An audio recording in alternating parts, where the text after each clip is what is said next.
This is the Chrissy Swan Show. You're listening to the Chrissy Swan Show on Nova, and I'm thrilled to welcome to our humble show the genius behind the Family Guy, Will and Grace and Vicious, as well as the sassy persona and voice of Prince George in The Prince. Please welcome to the show best-selling author, writer and Instagram sensation, Gary Janetti. Hi, Chrissy. Thanks for having me. I know that you've been following my stories, and last night I lost my mind making blueberry muffins. Yeah. I'm going to hold off on you trying that. I will say that I can see them, and I only wish this was a television show and not a radio show, so that the audience could see along with me. But they'll have to just go with what I say. People are specifically tuning in to hear your review of these blueberry muffins. Okay. For those that do not know Gary Janetti, I'm sorry for you, for starters. But secondly, can you talk us through the significance of the blueberry muffin obsession? Well, it's not, it's kind of insane. For those of you who don't know, which I'm guessing is most of the world, I started filming myself going to this place in New York where I get my blueberry muffin every day, and kind of just filming what I go through when I cut them in half to see if I got a good muffin or a bad muffin. Yeah. And then people started becoming interested in that, so I started doing it kind of wherever I went, and it's remarkable how people can't get it right. Like, it's like usually you'd think it wouldn't be that deep, the blueberry muffin. So yeah, I just like a good blueberry muffin, and now I'm here in Australia. And this will be my first one, Chrissy, by the way. Really? I'm so flattered. By the way, I'm going to say I'm so flattered that you made them for me. So the headline is positive. 2 batches. 2 batches. Okay. 2 batches. Right. And I want to recommend the blueberry muffin from 7-Eleven straight off the bat. Oh, gosh. All right. They're so delicious. Now I'm nervous, Chrissy. No, I know. The 7-Eleven, I'm not going to like You that were at Gilson muffin. yesterday. Surely Gilson would have had a blueberry muffin. Well, yeah. Also, sometimes people think they're doing a muffin, and it's not quite. I'm like, okay, I can look at it and I can see 10 things wrong right off the bat. Yes. And Gilson, I'm obsessed with already. It's like my local place. I basically live in Melbourne now. I've been here less than 48 hours. I don't remember my previous life. But yeah, sometimes I'm like, okay, the muffin, there's too much going on here. It's, how they say when you get dressed to go out and you're too dressed, it's like take 3 things off or whatever. I think the Coco Chanel said take 1 thing off, but yes, all right, well, 3. She should have said 3. And I think for the muffins, I'm like, take 3 things off. First up, I want to talk about cruises, believe it or not, because I'm about to turn 50 in a month. And congratulations. Thank you. I've never been on a big ship ever. Okay. But I know that your father worked for Cunard Cruise Lines. Yes, for over 40 years. Wow. I went on my first cruise when I was 1 and a half, and I've been going ever since. And you've travelled alone. You've travelled with everyone. What are the top tips that you can give me for travelling on a cruise? A cruise is a good exercise in releasing control because you do not, you have to kind of go with it. Yeah. And for the first, I'm going to say 24 hours, you will think you have made a hideous life mistake. Oh, no, the cruise is only 48 hours. Oh, well, then one day is not going to be good. Okay, all right. But the next day will be fabulous. Right. You kind of just have to give yourself over to something because you are, essentially kind of held hostage, There's just so far you can go. But also cruises are, it's like a hotel. Just because you don't like one hotel doesn't mean you hate all hotels. Yes. So ships are the same way. Okay, I say exactly the same things about parenthood. Surrender, held hostage, but it is actually fun in the end. Yeah. What ship are you going on? What cruise line? Disney. I think that's meant to be quite fun. I actually think you'll have fun. Yes. They do it right. Disney does it right. I want to talk to you about your memory of people and things from the past, because I think I have it too, and I want to know why we have it. So I'm speaking specifically about your David Schwimmer story, how you did an acting workshop with him, and he is burnt on your memory. You know exactly what he wore, everything, and then he didn't remember you, and that happens to me all the time. Well, yeah, you're referring to, so in the first book that I wrote, Do You Mind If I Cancel? Yeah. For those of you listening, I wrote an essay in this book about an experience when I was 19 years old. Also in this acting program was David Schwimmer. It was like 20 of us in it, and we were very friendly. It was a summer program. It was like 8 weeks long.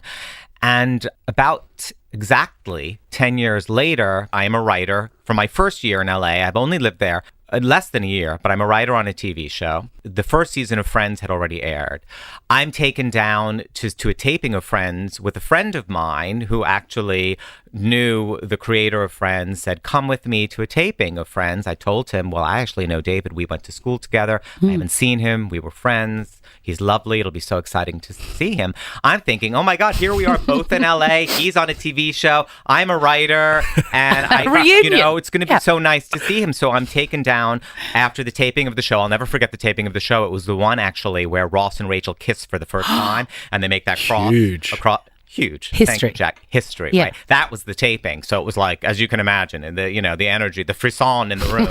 And then I go down stage and I meet him after, I go to say hi to him and I just, like, hey, David. And he looks at me like I'm, this, like very uncomfortably looks at me. And I was like, oh, it's, hey, it's Gary. And he's like, still looking like he doesn't know who I am. From Oxford. And still looking at me, like looking around. And I start repeating everything we did together. I start digging myself deeper and deeper. And because I'm like dying of shame. I'm so ashamed. I'm like, oh my God. And I can't get myself out of it. And at the end, he says, well, that was such a long time ago, but it's very nice to meet you. I'm David. And I was like, I know the you are. I'm like, I'm Gary. So I was mortified. So now, I'm Gary. I think sometimes when people become famous, they aren't as curious about the people that were there before, or right. There is the possibility he just didn't legitimately remember me, whereas I remember still to this day things very specific. I mean, I have the photos to prove it, like that I remember all the time and all of the things that we did, because that was such a seminal experience in my life. So perhaps it also wasn't a seminal experience in his life. I don't know. But yeah, it is something, it was something that stayed with me. And I think when you're writing about things from your past, oftentimes, for me, if I still remember something now very clearly, my feeling is, well, there's a reason why I remember that. So I'm going to kind of write about it and explore it. And that was something that that really stuck with me, that I didn't expect. Obviously, you don't think when things happen in the moment, I'm going to remember this for 40 years. Yeah, that's right. And then there are other things, I'm sure there are people that have come up to me and they're like, we met, blah, blah, blah. And I'm like, okay, so. Yeah, I got a message on Instagram last week from a girl that I went to school with. And, I haven't been to school, I finished 30 years ago. And she said, oh, you probably won't remember me, but, my daughter Abby really likes you. I'm like, Bronwyn, I may not remember you. I know where you work now. I remember how you wore your hair to the Year 12 formal. I remember everything about you. I can name your friends. Yeah. Phil Schofield, Louise Maravich. I can name them all. So I just think it's so interesting. Yeah, it is. What is it about little sparks of events that stick in, to your memory? Yeah, I think so. I do find it very interesting too. And I think, for me, I was a very lonely kid. I was a very lonely child. So I observed a lot. So perhaps in that, I listened, and I think that there's something to, as, growing up, at the time where I did, when I did rather, and where I did, as a young gay kid, there's our self-preservation. We're very scrappy. We learn how to survive because you're always in this mode of like, everything always feels potentially kind of dangerous. So you're protecting everything you say, and so you're always listening for things. Is this a safe the conversation? Is this anything? So maybe also there's something in that things actually kind of stay, with me. And also maybe in situations where you were being independent or brave or like really stepping outside your comfort zone, they stick with you. Yeah. Because you're like, I'm becoming somebody here. I'm doing something. Yeah. I think so, The Chrissy Swan Show. The Chrissy Swan Show. I also love that you love the internet. and social media. And I feel so relieved because I bloody love it too. And I've got 3 kids, and there's all this stuff, all this sort of parent shaming that goes on about put your devices away, put them in a lockbox. I'm like, this is your life. Yeah. You got to learn how to manage it. Nothing to do with me. I'm on my phone. I love that you say that you'll never get off your phone because it's the most interesting place in the world. I'm obviously, exaggerating. Yeah, but no, I don't have any children. But if I did, if I had a kid, I'd be like, here's a phone. I'll see you when you're 18. Yes. We'll take a trip to Europe. Until then, look at that. But no, I think that there is also this sense when, people get to be a certain age I'm not a big fan of always romanticizing the past. Like, we used to be, everything was always better. But it's like, it's like that, it's like, let's embrace, the opportunities that we have. Yes, a lot of negative comes associated, obviously, the toxicity of social media, how it can be. But there's also, the flip of that is it's a community, how people can find other people where you feel less alone. Yes. You can kind of be, there's so much available at your fingertips. Yeah. So I talk about, my God, when the internet, there was nothing, you really kind of had whatever was on TV and in TV Guide. And I tell my kids, I was so bored. Yeah. The 70s and 80s, there was nothing to do. I went crazy. I would have killed for YouTube. Now this is the other extreme. Like, we had less, there's too much. But it's like, you always have to kind of figure out how to self-regulate. Yes. You've got to calibrate that yourself. Yeah. I was screaming laughing at your story of when you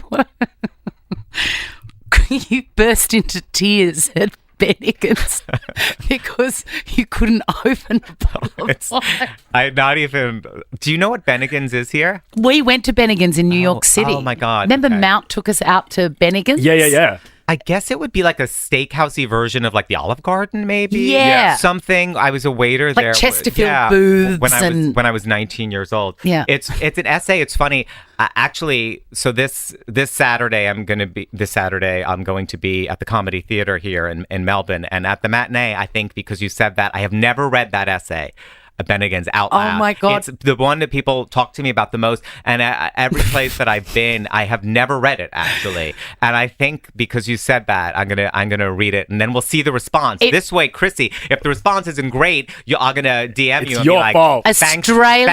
thanks a lot. Australia will love it, particularly the garbage mouthing. Yeah. And I'm not even going to explain what that means. I was a terrible waiter. So the essay is about, that Chrissy's referring to, is what a difficult time I had as a waiter. And for me, people at the time in the States, when I was a waiter at 19 was the drinking age. So, you could be a waiter now. I think you have to be 21. But people would order wine, not to me. If a person ordered a bottle of wine, I was like, these people are rich. I'm like, I had never in my life heard of anybody ordering a bottle of wine unless it was on Dynasty, unless it was like, Christopher Carrington that was was mad for the it. epitome of rich. I've never seen my parents order a bottle of wine in a restaurant. Rich people did that. So, and this was Bennigan's. I mean, it couldn't be more basic. It was like literally. But I thought, oh my God. And no, I never had wine, much less opened a bottle of it. And I couldn't. Every time I would go into flop sweat. They'd talk about the wine. The only thing I knew was right. I could still get anxiety just thinking about it, all those years ago, and having to pretend and stand there. I could never get the bottle open. The image of you standing next to a table, trying to keep it cool.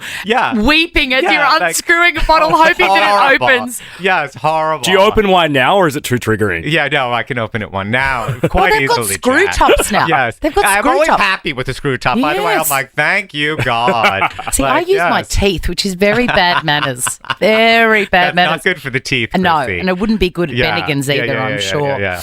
This is either going to be catastrophic or a beautiful moment. Okay. And frankly, I'm here for either of them. Okay, good. No, still friends, no matter what what happened? 100% still friends. Okay. So you are a blueberry muffin aficionado. There's no one People above Magazine they called me the Muffin Man in the latest issue. It was the food issue. Yes, I'm number 10. And You are Brad the Pitt was Muffin number Man. 11. So I'm just Now, saying. I need to preface this. Do you know the show MasterChef? Because I know you love reality I do TV. know MasterChef. I yes. was on Celebrity MasterChef. Okay, and I fantastic. was the first one out. Okay. Okay. Okay. I did a bacon challenge. Okay. And I forgot the bacon.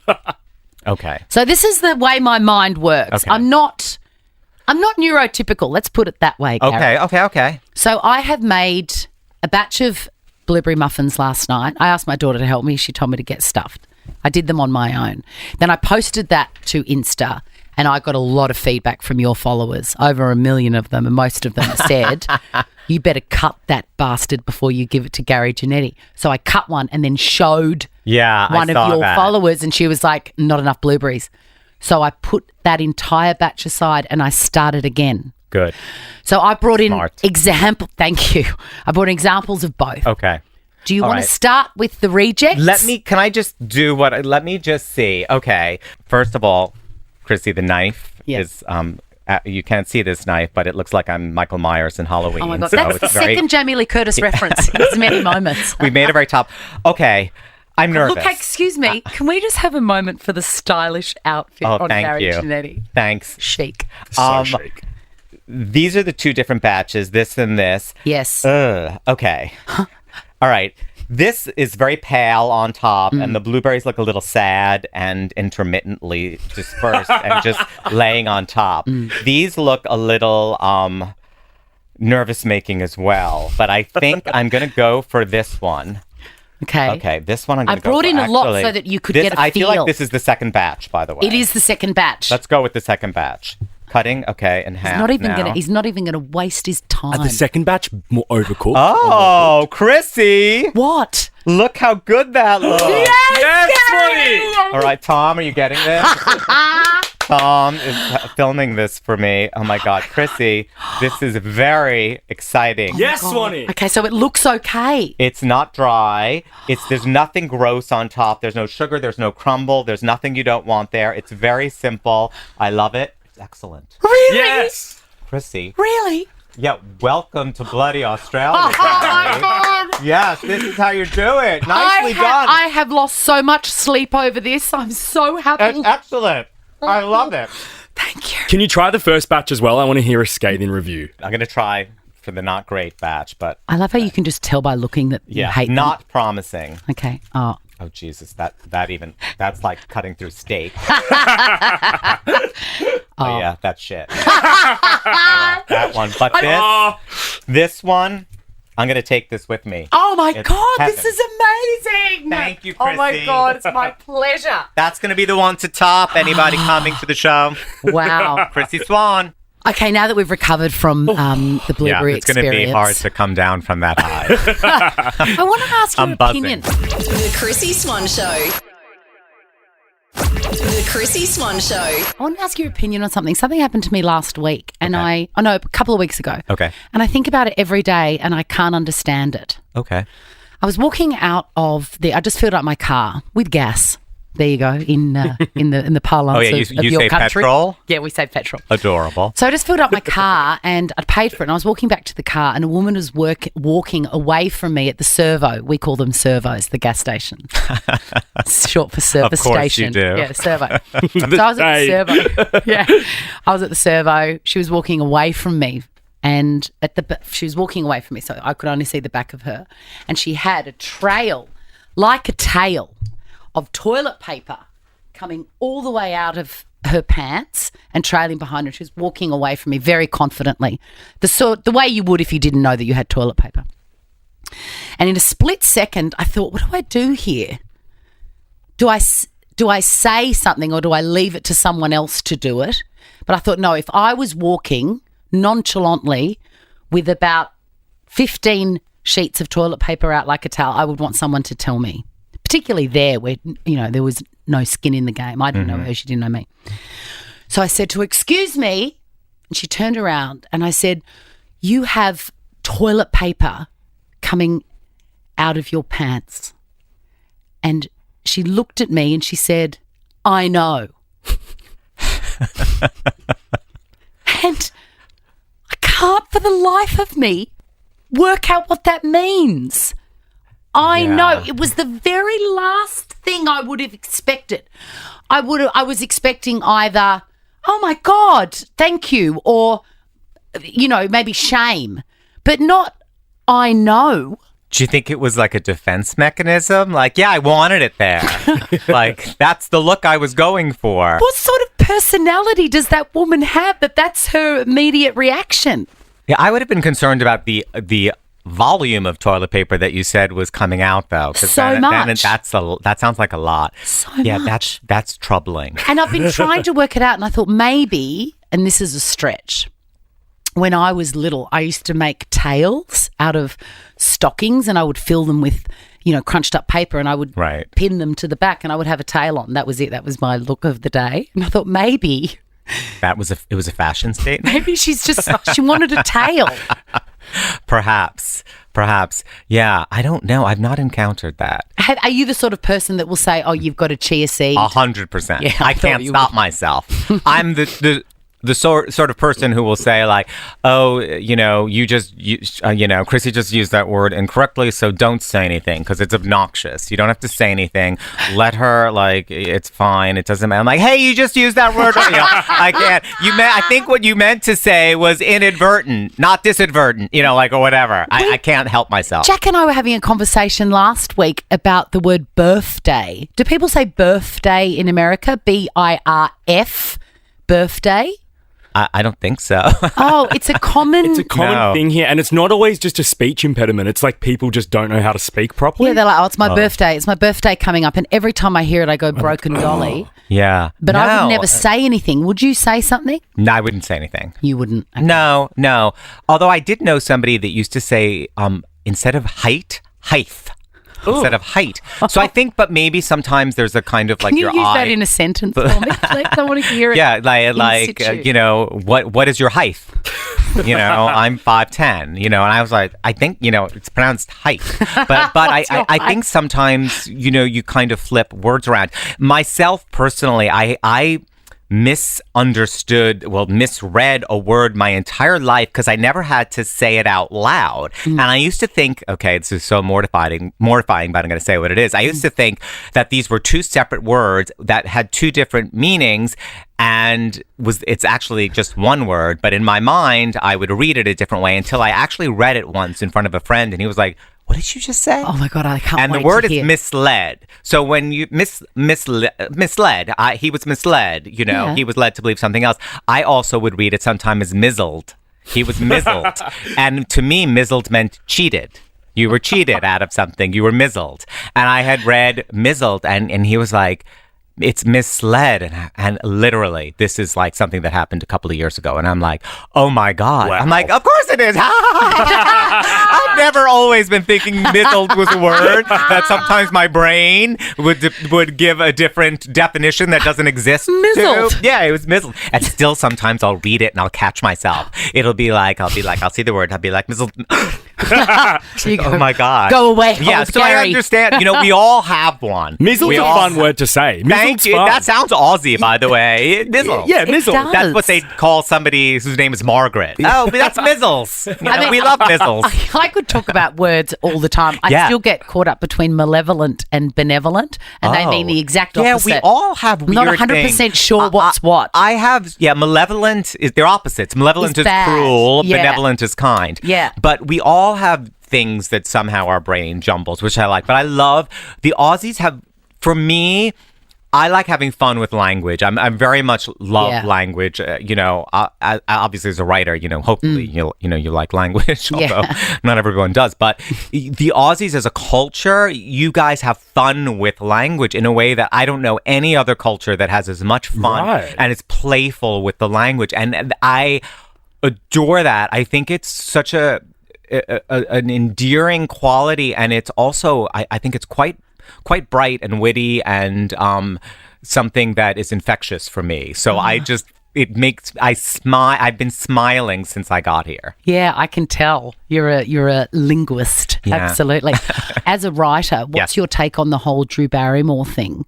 Oh, I feel like we've moved on from it already. The strike's over. Hopefully, the actor's strike will be over. And I think, she can be forgiven. But her 3 head writers are not going back to work. I understand that too. It's like, I get it. It's like, I totally understand where they're coming from, obviously, but I think we will move past that. Yes, she is a survivor, as we all know. I love her so much. She's all right, Jack, you've got the conch. Gary, now I love you and I love Brad on Instagram. Obsessed with you both. First question. Thanks, Jack. Do you help each other out with your posting and, like, for example, Brad's incredible housewife impersonation videos?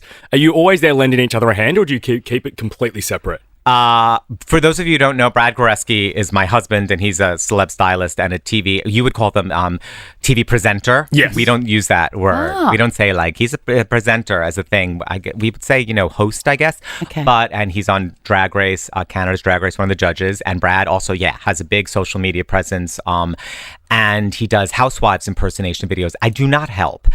We have very independent things, but we come together when we travel and do things. No, he actually films them, and sometimes I'm like, where's Brad? He disappears for a few hours, and then he'll come in the house in like a Lisa Rinna wig, and I'll be like, and some crazy outfit that he's busting out of, and then he'll show it to me before he posts it or something like that. But or I've walked by when he's done it, and I've glanced him in my peripheral vision, and I'm like, and I think it's Lisa Rinna. He has a brilliant, he has a skill at mimicry and the lip syncing. I actually did one with him once, and it's very difficult, and I couldn't get it. I was like, I don't want to play anymore. It's like a kid. It's like, I don't want to play anymore. Like, you do it. Yeah, no, but we support each other. We overlap, and then we have our complete, independent kind of things. I wish he were here with me in Australia now. I want to ask your take. I'm a Mad Housewives fan. Your take on the reboot of New York City.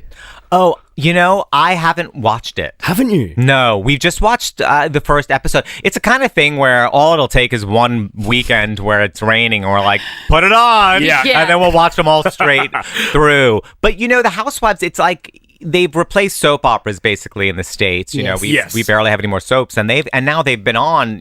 OC is, I think, in its 17th season or something. So for me, I get attached to people who've been on it for a long time. And so with a whole new cast, it's like starting a whole new soap opera. Hard. It's like, I don't know, like I need a minute. Yeah. I'm juggling a lot of them. Yeah. We're doing Salt Lake now, which is having a very good season. Salt Lake's so amazing. Yeah, it's a good season. Gary, we're going to have to tag you and let you go back into the wild. Thank you. I'm going to go to get my St. Ali coffee. Yes. Fabulous. I'm you excited. will love it. And make sure you visit tegdainty.com to see Gary. He's in Melbourne tomorrow at the Comedy Theatre, or at the Enmore Theatre in Sydney next Wednesday. There are still tickets available for that one too. tegdainty.com. Thank you.